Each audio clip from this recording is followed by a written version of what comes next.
Hey everybody, I hope you're off to a great school year so far. I am just creating this little short video to explain how the spelling homework will work. It's actually going to be called Word Breakdown. It's in their binders today, and I just wanted to make sure that it was really clear what the directions were, so I thought I would make this little video.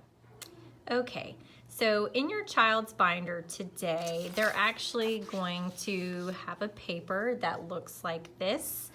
On the left-hand side are words that have suffixes in them, and then a chart that they need to fill out. The first 3 rows have already been filled out for them with an example, and then 2 I've done for them, and then we did the next 3 together in class.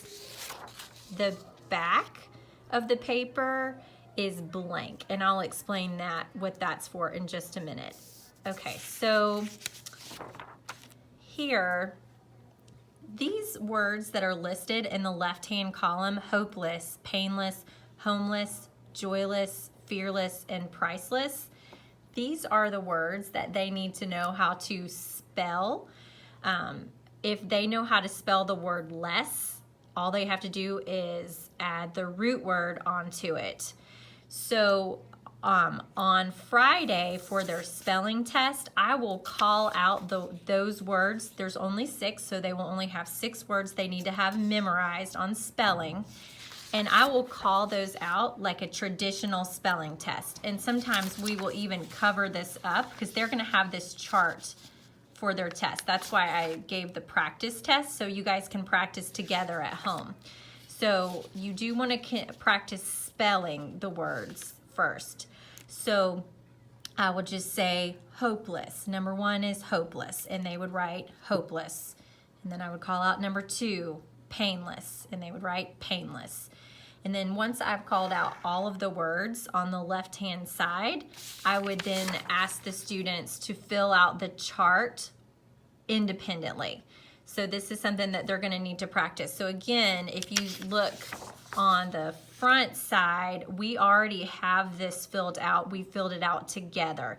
So the suffix, they'll just write if the word has a suffix or prefix. Obviously, these all have suffixes, so they just write suffix.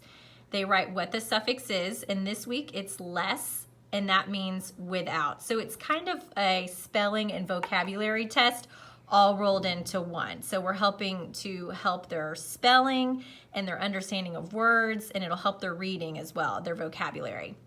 So this will be the same all the way down. Then on the third column, they'll write the root word, and the students seem like they were understanding that today. I asked them what's the root word in hopeless, and then they would write hope.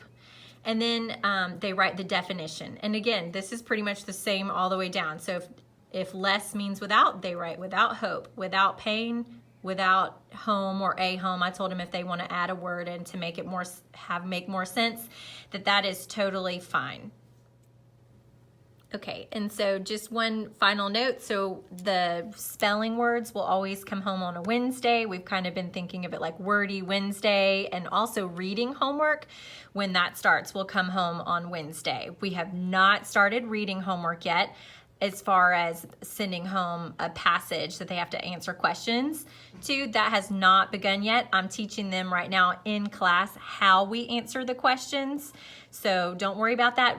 Do have them read nightly though. We don't have a reading log right now.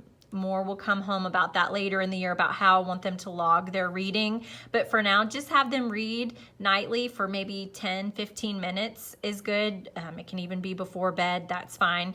But this week, their first official ELA homework is the word breakdown. And so their test is next Wednesday on August 22nd. So they always have a full week to study. And we just kind of call it Wordy Wednesday because they will have the test on Wednesdays, and then they will receive their new words that same day too. Please email me if you have any questions, or text me. I'm hoping to have this up on the blog by the end of the day so that you can watch it, and hopefully that'll help answer some of your questions about what the children are supposed to do and how they should be studying. Oh, and this is not really anything that has to be turned in. So the back that's blank, it's not due tomorrow. If you want to have them bring it on Wednesday, that's fine. Normally though, I'm not going to collect it. This is more of just a practice tool, something that they're going to use at home to practice the test on. It'll usually look like this, where they'll have to fill out the front chart and then it'll have the back chart completely blank so that you can practice giving them the words and see what they need to do in order to study. All right, so that's the conclusion of our tutorial. Like I said, feel free to shoot me a remind text or an email if you have any further questions about what the expectations are for the spelling and the chart and how they should study. All right, thanks so much. Bye-bye.